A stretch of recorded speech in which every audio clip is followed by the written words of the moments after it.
Sveiki visi. Esu pilietinės visuomenės bei vertybių grupės atstovė ir šiandien pristatysiu Jums mūsų prioritetus. Ir per šią savaitę mes susiformavome 3 siekius. Tai pirmasis yra politiškai subrendusi ir išsilavinusi bei iniciatyvi visuomenė. Antrasis – tvirta, daugiavaikė šeima, formuojanti stiprų vertybinį pagrindą. Trečiasis – bendruomeniškumo skatinimas. Tai norėčiau pradėti nuo pirmojo mūsų siekio. Politiškai subrendusi, išsilavinusi ir iniciatyvi visuomenė. Ką tai reiškia? Iš tikrųjų mes skiriame 3 kryptis. Tai efektyvus švietimas, kokybiška ir atsakinga žiniasklaida bei dalymasis gerąją patirtimi. Mes siekiame, išskirdami kaip prioritetą politiškai subrendusią bei išsilavinusią visuomenę, mes siekime, kad žmonės po 20 metų dalintųsi savo įgūdžiais bei paaukotų dalį savo laiko savanoriaudami. Mes iš tikrųjų norėtume savanoriavimą iškelti kaip prioritetą numeris 1, nes šiuo metu Lietuvoje savanoriauja tik 1% visų valstybės gyventojų. Mūsų šis skaičius netenkina ir mes esame tikri, kad visi kartu galime pasiekti žymiai daugiau – 50, 60, galų gale ir 90%. Taigi, mes tikime, kad reikėtų žmonės skatinti savanoriauti, įsitraukti juos į nevyriausybinių organizacijų veiklas. Taip pat aktyviai dalyvauti politinėse procesuose, įsitraukiant į politinės partijas bei aiškiai išsakant savo politinę poziciją. Taigi, reikėtų tai pradėti daryti nuo efektyvaus švietimo, skatinant kryptingą profesinį orientavimą. Taip pat moksleivių įsitraukimą į mokyklai svarbių sprendimų priėmimą. Mes tikime, kad mokykla turėtų įtraukti mokinius, kai yra priimami svarbus sprendimai visai mokyklos bendruomeniai. Taip pat manome, kad pilietinių vertybių ugdymas nuo mažų dienų būtų taip pat puikiai išeitis. Platesnis teorinių žinių taikymas praktikoje, griežtesnė būsimų mokytojų atranka atsižvelgiant ne tik į akademinius pasiekimus, bet ir jų motyvaciją, taip pat pagerintų mūsų ugdymo proceso kokybę ir išugdytų jaunus profesionalus ateityje, kurie savo žiniomis investuotų į geresnę mūsų visų ateitį. Taip pat manome, kad reikėtų optimizuoti valstybės finansuojamų vietų paskirstimą, atsižvelgiant į darbuotojų poreikį darbo rinkoje. Ir pabaigai mes tikime, kad turėtų atsirasti toks dalykas kaip neformaliojo ir formaliojo švietimo sintezė, kad mokyklose nebeliktų ribos tarp neformalaus ir formalaus švietimo, kad mokiniai dalyvaudami pamokose ugdytų visas savo kompetencijas, ne tik akademinės, bet ir socialinės, politinės. Kad jie būtų formuojami kaip visapusiški piliečiai, kurie turi įvairias kompetencijas ir gali atlikti savo pareigą kaip piliečiai. Taip pat tikime, kad mums yra reikalinga kokybiška ir atsakinga žiniasklaida. Mes tikime, kad žiniasklaida po 20 metų taps žymiai labiau specializuotesnė. Ir mes taip pat manome, kad bus mažinama žiniasklaidos įtaka, nes kiekvienas žmogus ateityje taps savo naujienų skelbėjas, naudodamas virtualią erdvę. Ir būtent šis žiniasklaidos įtakos mažinimas mus išmokys kritiškai atsirinkti informaciją ir pagaliau liautis priimti visą informaciją taip vienodai ir skirti jai vienodą svarbą. Taip pat mes tikime, kad būtent tokia vedama politika išmokytų žmonės atsirinkti ir susiformuoti savo politinę nuomonę ir aiškiai savo poziciją. Taip pat manome, kad reikėtų dalintis gerąją patirtimi, organizuojant tarptautinių ir vietinių gerųjų praktikų apsikeitimus per mainus bei idėjų muges. Taigi antroji mūsų kryptis buvo tvirta, daugiavaikė šeima, formuojanti stiprų vertybinį pagrindą. Mes manome, kad nepaisant ekonominio vystymosi, visuomenės westernizacijos, šeima turėtų išlikti veiksniu, formuojančiu stiprų vertybinį pagrindą. Mes įsikėlėme tam kryptis. Tai pirmasis yra didesnis gimstamumas, įvedant naują šeimos planavimo 3 vaikų politiką. Taigi, mes manome, kad jeigu norime išsaugoti savo kultūrinį paveldą, savo vertybės, savo tautinį palikimą, mes turėtumėm skatinti šeimas tapti daugiavaikėmis. Ir šiam siekiu užtikrinti mes siūlytume raginti įgūdžių nepraradimą tėvų, kurie yra tėvystės atostogose. Ar tėvystės ar motinystės atostogose, leidžiant jiems iš dalies dirbti nuotoliniu būdu.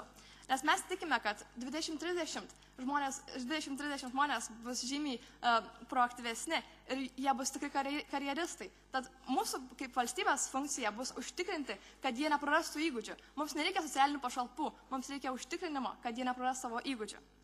Taigi, Antrasis mūsų pasiūlymas yra užimtumo didinimas visai šeimai, kad šeimos galėtų kartu leisti savo laiką, išnaudoti visas galimybės, bendrauti, tobulėti kartu ir tiesiog dalintis patirtimi ir savo tautiniu palikimu.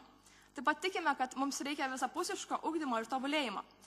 Mums reikia gilintis švietimo įstaigose į esminę šeimos vertybių sistemą.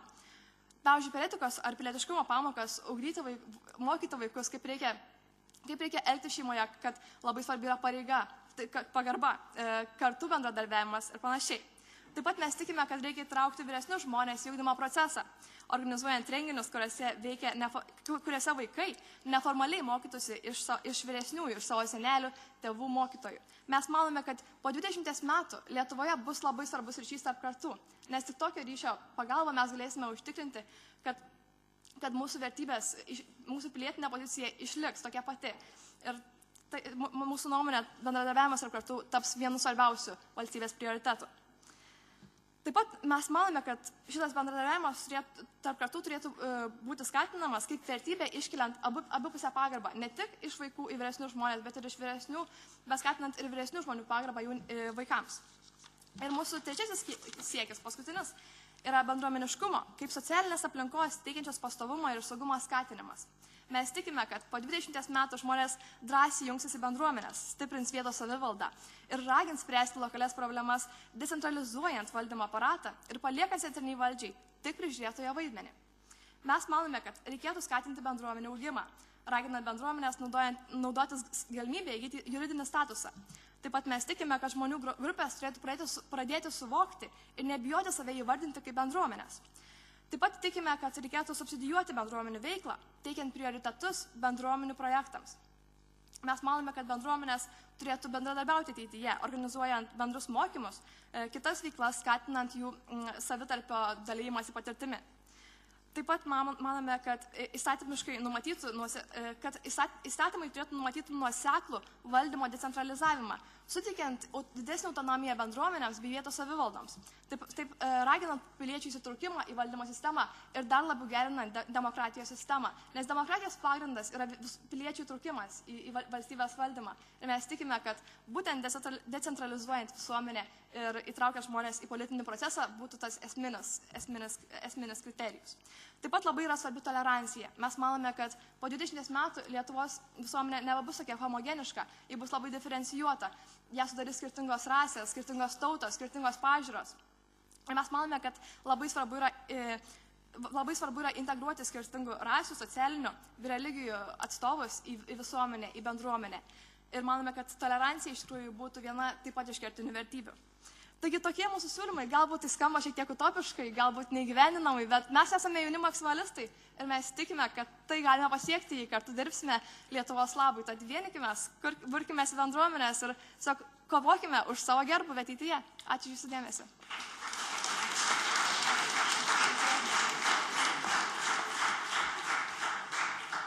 Labadiena visiems. Mūsų vizijos 2032 prioritetas yra tvari išvystyta infrastruktūra. Ateities infrastruktūra turės remtis į harmoniją tarp technologijų ir gamtos, nes tik taip ateityje mes turėsime švarę ir kartu modernę Lietuvą. Ir kad tai galėtume įgyvendinti, mes turime išsikėlę 4 tikslus. Tai integracija į pasaulio energetiką, greitas aptarnavimas, efektyvus susisiekimas, bei Lietuvos dalyvavimas, bei Lietuvos dalyvavimas tarptautinėje energetikos rinkoje. Taigi, pirmiausia, noriu pakalbėti apie integraciją į pasaulio energetiką. Kitaip tariant, čia galime pasinaudoti kiekybės principų, nes kuo daugiau valstybių jungsis į bendrą energijos tinklą, taip kiekvienas galės užtikrinti efektyvesnį ir nenutrūkstamą energijos tiekimą. Tokiu atveju mes taip pat galėsime įsisavinti turimus atsinaujinančius energijos resursus.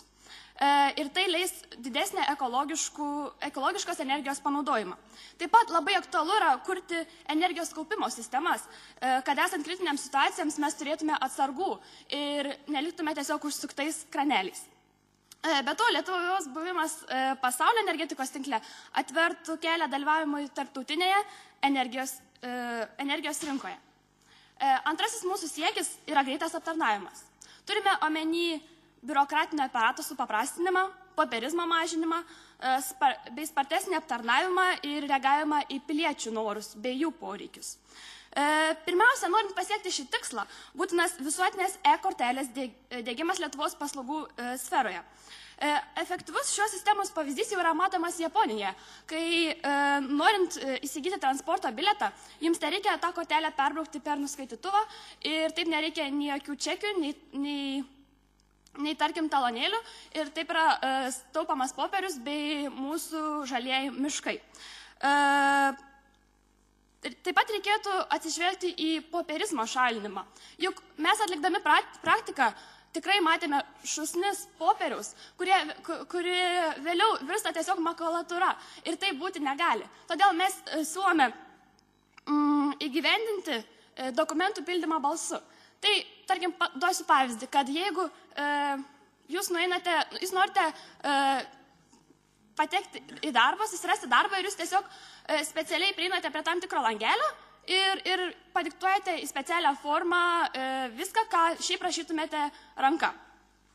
Tai va, toliau pasitelkus sveikatos priežiūros implantus, padidintos rizikos ligoniams, žmonėms nereiks taip dažnai lankytis ligoninėse dėl menkiausių smulkmenų, nes jų sveikatos sutrikimai bus automatiškai fiksuojami tam tikroje sistemoje ir jeigu vyks kažkas blogo, gydytojai galės kuo greičiau reaguoti.